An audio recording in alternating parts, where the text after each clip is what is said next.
All right, well, welcome everyone to another session of our AP Academy Professional Development Series. Today we have with us Sheila Bryant and LaNeeca Williams from the Office of Equity, Access, and Inclusion.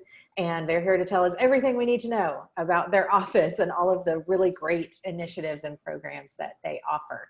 I know that a lot of people are probably out of the office this week for fall break.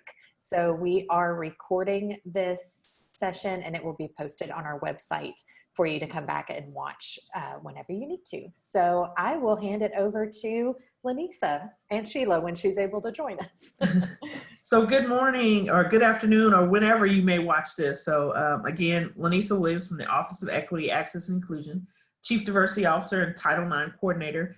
You may have been a part of, hopefully you've been a part of Sheila and I's training recently on sexual harassment, unlawful discrimination, where we talked about some different changes that are coming, that have happened as of August 14th of this year, and just try to inform you of some of the things you may need to do in terms of if there's anything that comes across your desk with the students, if a colleague or anyone, and what are your next steps. So the first question we had, I hope I'm doing this right. Okay, yeah, I got it.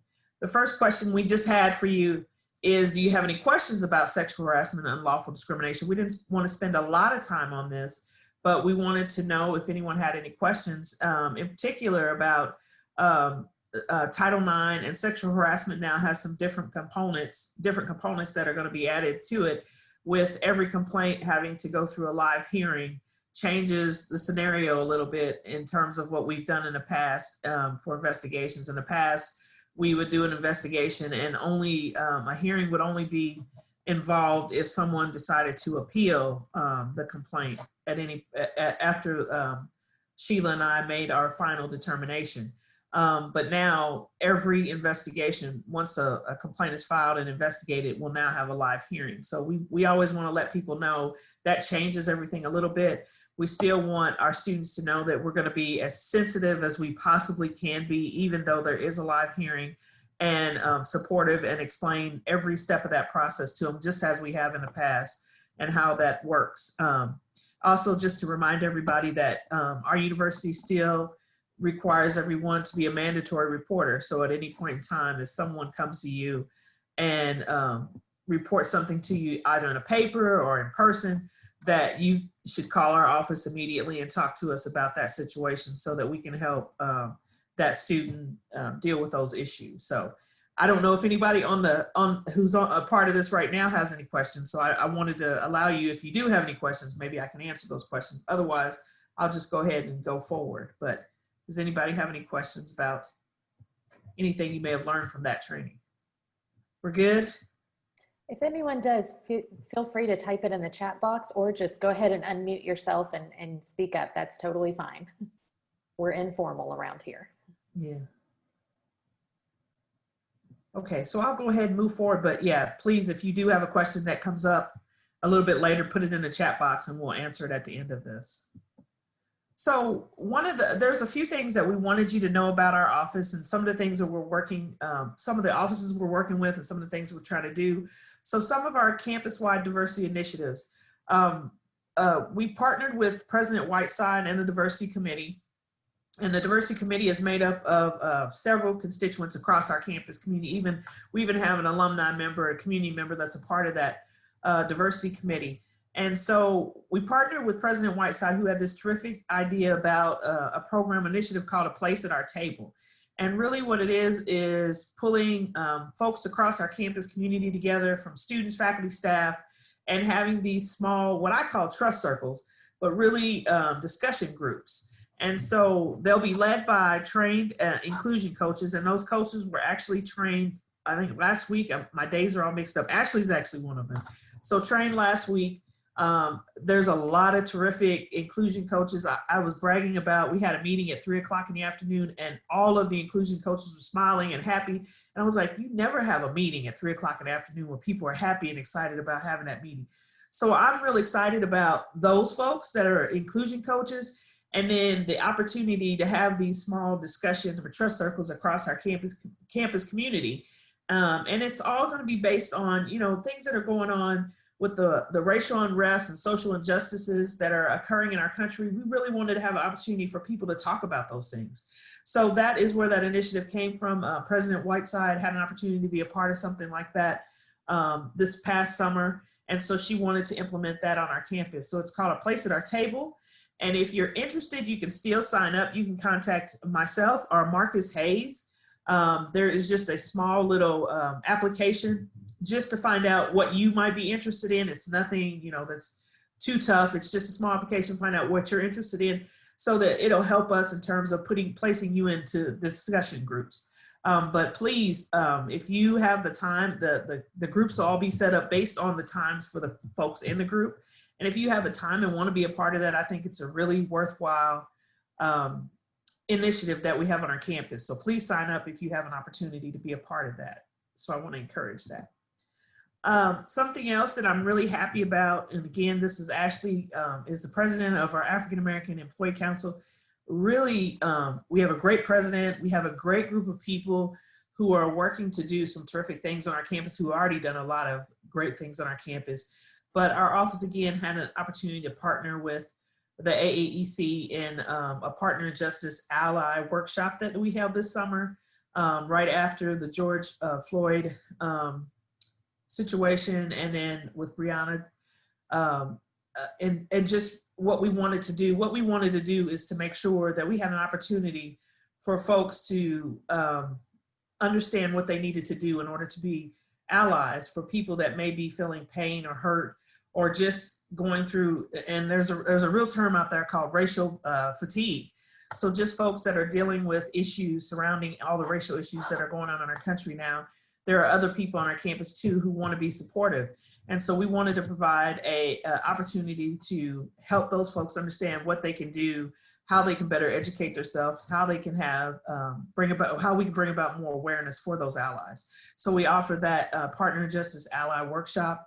And then the Diversity Committee did a really terrific job, and along with AAEC, in putting some terrific resources on their webpage for people to also go to that webpage and read and find out what kind of resources will be helpful for you. There's also resources, I thought that was terrific that there are resources on there too, that if you have children and you want to talk to your kids about, you know, racial injustice or social injustice, there are also some resources on that page to help you with that as well. And then another initiative that came out this summer was If Austin Peay Could Talk, again, partnering with the AAEC. And what that was, it was anyone that identified as African American or Black having an opportunity to tell their own story. And that came from the thought that George Floyd, when that happened, a lot of people felt something for George Floyd, felt for that situation. But we thought if you actually heard stories about how folks on your campus that you already knew experienced racism, that you would be able to develop even more empathy for what's going on in our country. And so there are several stories. I believe that website is in the process of being put up or whatever with all the stories that are currently on there. But If Austin Peay Could Talk was a collection of, I don't know how many stories are on there now, but a collection of several stories from, again, people who identify as Black or African American on our campus, telling some personal story from their own lives of when they experienced some kind of racial injustice. And so we're hoping to keep building that momentum and keep telling those stories, because I just think it's really powerful when people tell their own truth. And then you can say, I know that person, I know Ashley. And when I read her story, I can really connect to how she feels. I can really, you know, we really want people to start developing empathy around these kind of things. So that was another great initiative that we had this summer. Something else that we're in the process of building and working on, the diversity committee will do more work with this, was the That's Enough campaign. And the That's Enough campaign is basically telling people, when you hear things that have to deal with social injustice, that's enough. And giving people, kind of providing, you know, educational pieces so people can be advocates for themselves and for others. Because what we keep hearing so many times from folks is, I just didn't know what to say, or I don't know what to say. So we wanted to use this campaign to help folks, when you hear things that are hateful or hurtful or discriminatory, that you take a stance and say, that's enough, and this is why it's enough. and that and you know, it builds that confidence in people, and having the words and having, you know, the kind of pieces that they need, the resources they need to be able to say that's enough to those types of things on our campus. And hopefully use that throughout your life. If you experience any of that anywhere, that you can say those things. But we just heard that over and over again, that people just didn't have the words or the knowledge or the confidence to, what do I say if I hear something like that? So that's what that campaign really is all about.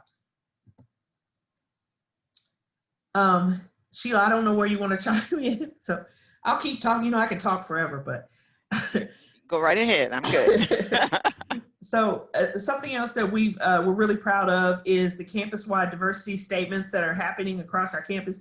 I don't really want to take credit for this. I think we are just there to act as support for all the offices and colleges across our campus who are developing their own diversity statements. The only thing that we've been pushing from our office is to make sure they're actionable and attainable. That's really important. We just don't want it to be a diversity statement that you put in a book and it sounds beautiful. It has a lot of bling on it, and you set it in a really nice folder and you put it on your bookshelf somewhere. We really want this to be a working document that you use to make, you know, some really great changes within your areas. So all of the colleges, I think but one is currently working on it, have developed diversity statements, and they've even developed task force or equity committees from that, where they have faculty members that are part of that. So I think that's terrific. So, but what I'm starting to see now is that departments are saying, okay, yeah, my college has developed this diversity statement, but we want our own, because we have, you know, we have our own agenda, and I've been telling people that's perfectly okay. Just look at your college's statement and then develop your own statement, because you may want to be very specific about how you can tackle diversity issues from your department. And I think that's terrific. So we're starting to see more and more of that across campus. I'm really proud of those areas who have taken that on. And then again, like I said, making it an actionable, workable document, not just something that you sit on a shelf somewhere. So really happy about that. Sheila, you want to take over this part? Yes, I can. Did I unmute myself? Yes, I can. Did I unmute myself? I did. I'm so sorry. Double click. And of course, we work very closely with human resources and on our hiring and recruitment and hiring of faculty and staff, and we do this in terms of looking at our position descriptions and making sure the job descriptions are not a disadvantage to any gender. Like if you want, it would be women would not apply for this position because of some of the wording that may be in it. So we want to make sure that those wording that's not there. And of course, we do search committee training, and a couple of things we talk about in the search committee training: implicit bias, we do that for every search committee that is on campus, every faculty search committee and every staff search committee on campus, and talk about implicit bias and how that plays into the search process, and that we all have biases and we need to understand that, but be aware of that we have and what they are and how they can become part of the hiring process and what you don't say or do say in an interview. And the importance of a diverse committee. And a lot of times I get the question is diversity meaning they think black or white. No, that's not what I mean by diverse. That's not it. We can have racially ethnic diverse committees, but also gender has to be a part of that too. And also a diversity of thought. There's a lot of ways about being a diverse committee. So it's just not, yeah. And the fact that, and I've heard this because we have, most are on the faculty side. There's the same African-American person that's on every committee because we don't have as many of them. And so that is definitely fatigue there. And so I work with the chairs and to make sure it's a diverse committee, but it's just not in terms of race. But race is important. Race and ethnicity is important, but that's not the only thing. And I've already talked about recruitment and retention. Recruitment in that we make sure that we advertise in diverse media, that we are doing our due diligence, making sure we advertise as broadly as we can. And I have venues that I will pay for because it's diverse issues in higher ed, Latinas in higher ed. There is women in higher ed, and also on our higheredjobs.com, you can code a position that will go to, they have a database of diverse job seekers, and it will go, you code those positions and it will blast out an email to all of those folks that are in their database, and it will say that we are looking for diverse candidates. And so we do all of that. And of course, on the retention side, and a lot of the initiatives that we're doing should help with retention, because we don't want to bring someone here, and this does sometimes happen on the faculty side for a couple of years and then they leave. And why do they leave? We want to retain them and make sure, but part of retaining is our environment has to be an inclusive, welcoming environment. And so that's why we're doing some of the work that we're doing now. So our campus will be someplace that we want to stay. People want to stay. And the equity advocates are coming. Our office will be training people to become equity advocates on committees. And that's anyone who goes through the training. And what they will do is they will be on the lookout for some of this, the language that's not supposed to be used, or looking at, because people say, well, this is not a fit. This person is not a fit. So it's like, what does that mean? So that person can say that to that person. What do you mean that person's not a fit?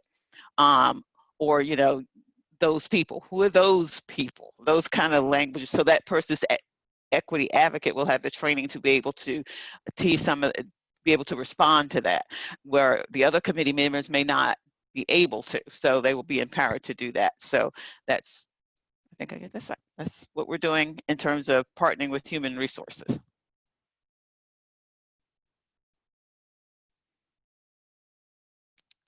Go ahead. Oh. Training opportunities, being unbiased in a virtual community. I think this is one that LaNeeca and Marcus, did you do this with you and Marcus, I believe? Okay. And no, that's the one we did at the beginning of the summer. It was you, Stephen, and I, that's right. About all the things that people could experience in the virtual community and what we needed to do to protect people from being biased. Okay. Thank you. I'm so sorry. My mind, we've lived again. There's some training opportunity, ADA training. I know I did this with Jamie McCrary early in your series. So we did that. Sexual harassment and unlawful training. We did a series of those in September. So I hope that many of you were able to attend, and we will be recording that one and putting it on our website and for others to view who weren't able to attend the session itself. Okay. So those are just some of the basic things that we do in our office. We're always looking for partners for other projects and that type of thing too. I know that the diversity committee has some funding available too, if there are if there are opportunities where you just feel like I want to do this and I need to partner with a group of people. They're always available. Marcus Hayes is the chairperson of that committee, is always asking and wanting to know people and wanting to do some projects so we can partner. So this is the information from Sheila and I. If you want to contact us and you have any other questions about anything, this is how you can reach us at any time. But at this time, I guess we'll just turn it over and see if there's any questions from anybody that we can answer. I do have a question or a couple of questions. One is, I'm really interested in my office doing diversity statements. And one of the things that we are actually in, it's really a perfect time, and we're about to begin working on a mission statement for our office, and that's coming down the pipeline. So if you haven't attended one of our trainings, I think you guys will attend a training with Dr. Warnhoff, but we are asking each department to have a mission statement just specifically for their department. But then also this is a great time to have conversations about creating diversity statements or reviewing their mission statement that goes along with our institution's mission. So when starting that process, my idea of it's much like doing a strategic plan. Like you really need to take a deep dive in looking at what are the areas that your office is here, definitive like purpose of your area, but then also what can you actually do and the construct of what your particular area is. And so that's why I honestly, when we first talked about this, didn't even think about my office. I thought such big picture. I thought about colleges or a division or a university statement. And I didn't think what role can my office play in making sure that we are providing, you know, an inclusive, diverse environment. And even like Sheila said, just a diversity of thought. And because of our role at ASC, it's a brand new office where our main objective is to be a support system and be advocates for part-time instructors as well as just faculty and engagement. But is there a place where you feel like we should go or something we should read or watch or a TED Talk? We're all about like some articles and TED Talks in our office. So to kind of get started and help develop those. Sure, I definitely think there are some, I can send you some resources. Okay. But I also think even just looking at the other diversity statements from the colleges has been really helpful. I've sent a lot of people to that. But the main thing, I think what you kind of mentioned before is having that specific, I call it everyone's agenda, having what specifically impacts your office. I can give you an example, and I know I'm going to mess the name up, but the Southern Grasslands Initiative on our campus is something like that. So you wouldn't think that a group of people with Southern Grasslands Initiative would come and say, hey, I want to write a diversity statement, right? But they did. And the reason for that is that because this is part of their own agenda, is that they recognize that a lot of the areas that they're dealing with has a lot of folks who were African-American who were settled on those areas. And there's a lot of stories around African-Americans that can be shared in dealing with the grasslands, Southern Grasslands area. I don't know enough about it to really tell you all the details, but that was one of their specific focuses on how do we get more African-American students to want to study this when there's so much history here and to tell that story.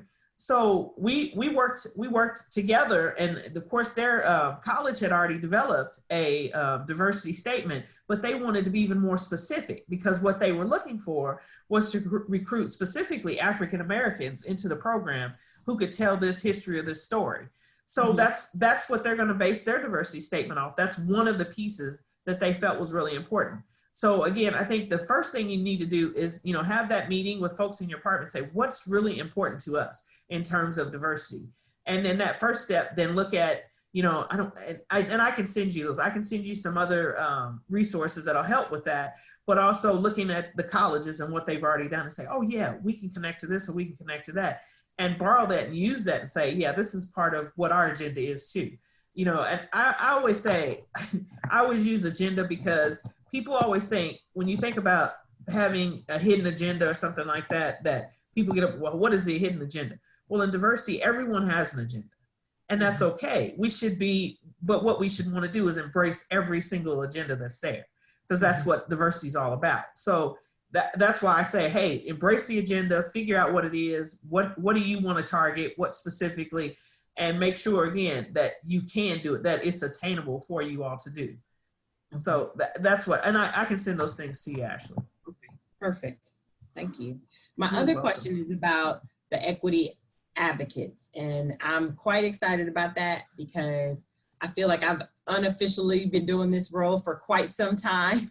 I've served on a lot of search committees, and I've had the pleasure of serving. I actually like serving on search committees and seeing just the breadth of talent that is interested in coming to Austin Peay. I feel like I was very fortunate of coming to the campus. This spring will be 9 years in a time where we were really embracing that, because from what I have heard about some history, that hasn't always been the case. And so we've had a lot of change just in the past 9 years on our campus, and we're about to potentially change our whole our administration is actually changing. So to be able to be a part of those conversations and being able to have just frank and honest conversations can be challenging if you are the only woman in the room or the only minority in the room or the only young person. I've had people say to me, not at Austin Peay, but I have genes older than you. How can you tell me? And I was like, well, you probably have genes older than me, first of all. Yes, yeah. you know, and even if that is, you know, automatically putting me, you know, in a box and, you know, Yes. microaggressions of saying, so my thought or my diverse perspective is not valued because of my age. And so the things that Sheila mentioned, just that I've heard, and sometimes, frankly, I think we just normalize some things when you're on a committee where people say, well, it's just not a right fit. Well, what does that mean? What does that mean? Is the Yes. fit that you have in your mind about what works. And sometimes I personally think I want someone that can challenge, you know, the way that we've been thinking about things. So maybe that's a good thing. They're not a right fit for our campus because we need someone to bring fresh perspective. That's why we're doing a search. And so I've said that quite a few times while serving on the committee. But I also think just when looking at, and I'm not sure what the process will be with equity advocates, because I feel like anyone can be an equity advocate, of maybe just looking outside of the people, because I feel like we've gotten to like a rut. The same people get asked all the time. And and that's seasoned in experience. And I've done so many search committees, I can't even remember how many I've been on at this point. But you know, giving other people experiences. So I'll bring up Allie. I'm going to throw her in here. Allie has said to me, you always get called. I want to be called. Like, I want to serve on a committee. And I'm always like, it is my dream to be on a search committee. Anybody watching this that is forming a search committee, put me on it. Put you on a search committee. I want to be on I'm glad you said that to us, and Sheila especially. That's because I want to put you on my search committee. Let me tell you. Stay on one. I want it. I'm always saying to her, I never hear anyone say that, because usually the people that get called all the time. So I'm like, if I ever have a recommendation, I will throw you in there if someone asks me. And I don't know, maybe out to people that I think Allie would be, I'm completely biased, but would be great to serve on a committee and brings a diverse thought, and not just because I think we often just look at someone's race. And I have frankly had someone at Austin P call and said, I just need a minority to serve on my committee. And I actually opted out because I said to that person, I am busy, but I bring much more to the table than me just being a minority. And so I have the time to serve and fill a quota for you. If you had called and said your area of expertise, and it made sense, so the areas that we were working on, but I just was offended and I didn't want to bring any biases to the pool. And so obviously they found someone else to serve on the committee. But so I want people to think outside of this very narrow bubble of you just have to have a minority, because anyone can serve if you are trained in the proper way. So I want to know a little bit more about like if it will be formal training, because we do have training. But we will on that we'll have formal training, and it won't be based on it, because anybody can be an equity advocate. So you don't have to be Black to be an don't have to be white, you know, everybody, but they'll have tools to interrupt the conversation, be able to interrupt that conversation that's an inappropriate conversation or inappropriate remark. To be able to interrupt that conversation. Interrupt, because if you're the only Jen, and I had this question from a chair, and one of his faculty shared with him, the last committee that she was put on, she was the only female faculty on that committee, junior faculty, and she felt she didn't feel like she could speak up. And when she did, some of the male faculty members of the committee talked over her. So so to equip, so that's why the equity advocate could be in there and interrupt that. And so yes, there will be formal training, and it won't just be race. I think we're thinking about, we'll put it out there to see who would want to do it, and then that person, they would have to go through training. And we're looking for a broad, Allie, you listening? Broad, we would love, a lot of taking people notes. to do that, because we need that. And I know, because I've been doing the search committees a long time, that I see the same names on search committees all the time. And Ashley, I see your name a lot. It's like, okay, Ashley, I know Ashley's great, but Ashley can't, you get fatigued. He's worn out. And on the flip side of that too, Ashley, I'm glad that you mentioned your piece of it.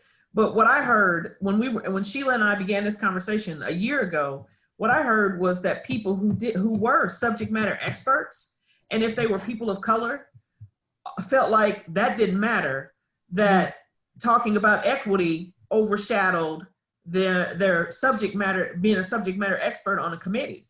So this allows for, you know, because we want you to diversify your committees as much as possible. But if you have a faculty member who's a subject matter expert in this area and you're hiring, that they can speak to that rather than speaking to all the equity issues. Right. It will allow that equity advocate to be the person to speak to those issues, and that faculty member or the staff member, whoever, to continue to be that subject matter expert and not feel like they have to speak up for every race of people because an issue comes up. So we want to make sure that we provide those tools and training so that people understand from the very beginning of a search to the end of it, and they're immersed in all of every piece of that search. You know, so the training is going to be, you know, I keep saying, you know, I've been working on that book, and it kind of stopped and slowed down because of COVID. But I've been working on that guidebook, and you know, Ashley, I can write long guidebook. Anyway, so I've been working on that guidebook for a while because it's so important that this person has the confidence they need, because sometimes there are some really tricky things that happen in these searches and people trying to get around certain things that we just cannot allow that to continue to happen at Austin Peay. Yeah. No, I'm excited. So in my IE hat, I'm thinking of what ways can we assess the level of these searches, and even assess like even some of the candidates that we don't select or they're, you know, because I think we have gotten feedback. I know Shireen in her office has started to do that, reaching out to candidates about their hiring process and being able to assess the level of comfort. And there's just certain things that you just provide to individuals when they're coming from what they're looking for and what we bring to the table, and kind of highlighting that. So I would love to be able to see us do that. And then essentially, I mean, I don't know if this is a part of your plan, but I really think everybody eventually will get to the point should be an equity advocate. Like the whole like committee, like everyone, you know, I don't know if that's right. Well, you'll understand the process. And so that is the goal. So when you start to build equity advocates, and then they can speak to the process and how it works and how it's supposed to work, then when they're just a member of a search, and I don't mean just, but when they become a member of a search committee, they've also been an equity advocate, so they understand. So yeah, it will grow like that, and that is the plan. And the last thing I'm gonna say, because I feel like I'm taking over. So because of my ASC hat on, a lot of times when it comes to adjunct or particular adjunct, we don't want to overwhelm them because they're not full-time and they don't necessarily have to serve on committees, and that's extra compensation.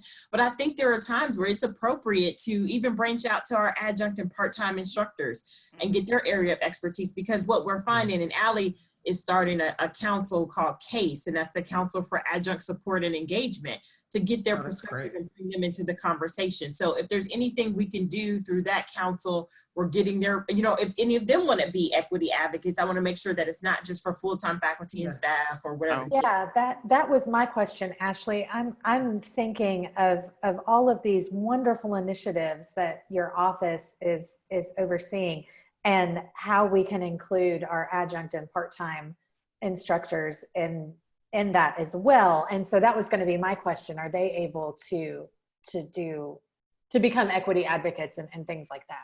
Yeah, absolutely. You know, I think, and Sheila, please, I think adjuncts bring a different, you know, when you talk about diverse thought, adjuncts absolutely bring that, because probably primarily, and I don't want to assume, they already have probably or had positions somewhere else, and they've been asked to be adjuncts because of their subject matter expertise in a particular field. So absolutely they bring, you know, I know that when I came on board, one of the things I asked Sheila, you know, we often always look at who's already on campus, but community folks bring an expertise to certain searches as well.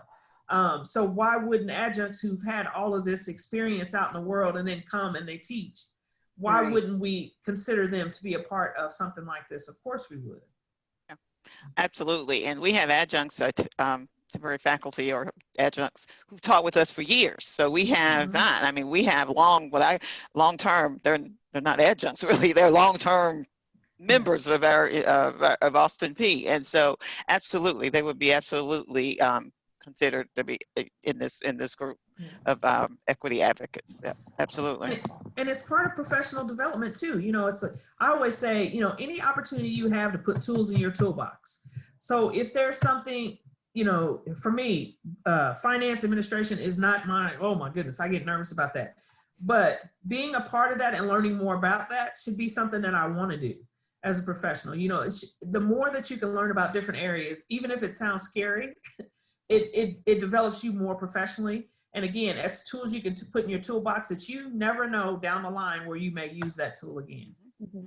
Well, and I think also in teaching and relationships with students, and I think that could definitely help in that respect as well.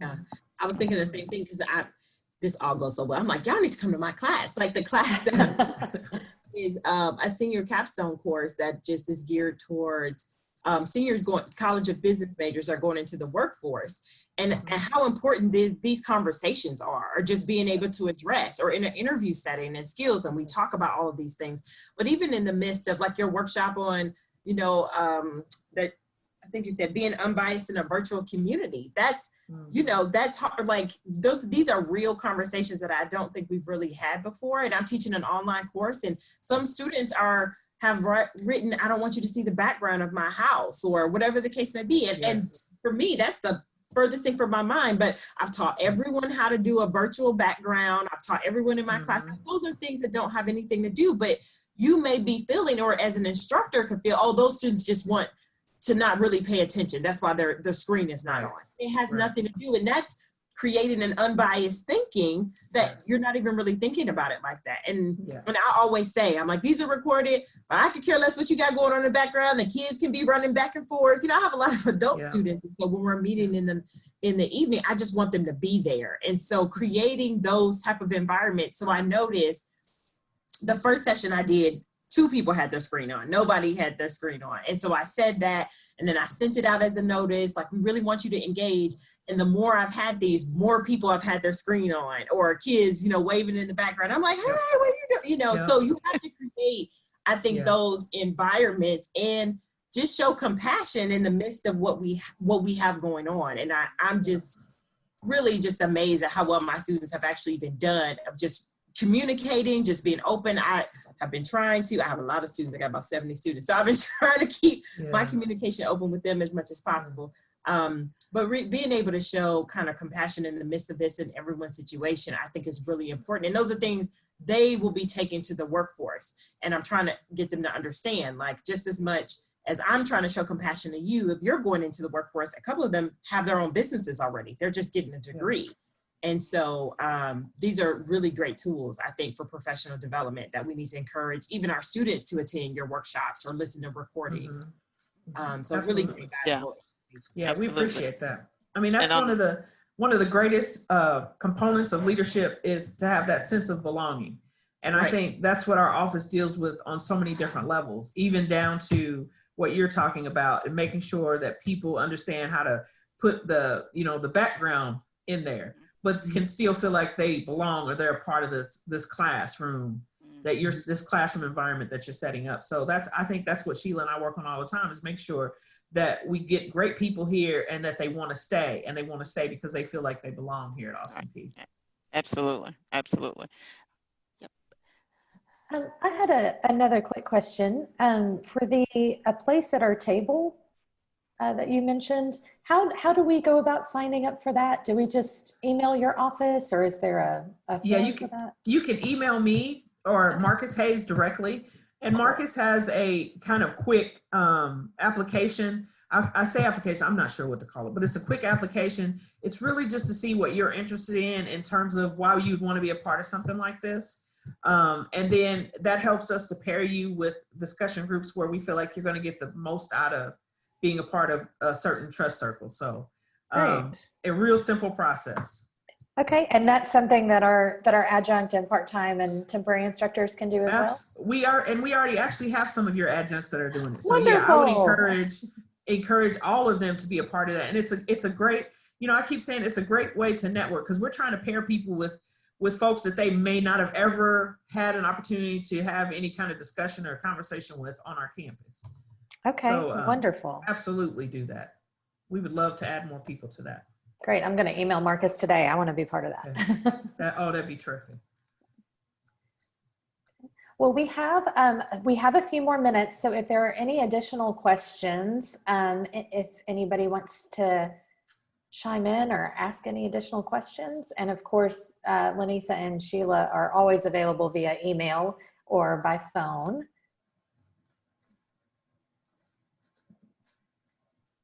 All right. Well, I will post this as soon as the recording is available. I will post this on our website. And of course, you can always reach out to our office or to LaNeeca and Sheila specifically with any questions for them. And our next AP Academy session will be on October 30th, same time, 11 to noon. And it's going to be on the Pivot Grant platform. So Kelly Pitts from our Office of Grants and Sponsored Research will be with us talking through that grant platform. If you're unfamiliar with it, it's a great way to find different grant opportunities that you can apply for. So I'm going to be taking meticulous notes during that session. So I hope that you'll join us again on October 30th. And thank you so much to LaNeeca and Sheila for talking with us. And thank you so much for the amazing work that y'all are doing on our campus. It's really inspiring to see everything that y'all have been doing. You have been very busy. Yeah. Yeah. You're very welcome. Thank you for Thank you. allowing us to have this opportunity. Absolutely. Thank you. Thanks. Okay, I'm gonna go ahead and stop the recording now then. All right. Bye, everyone.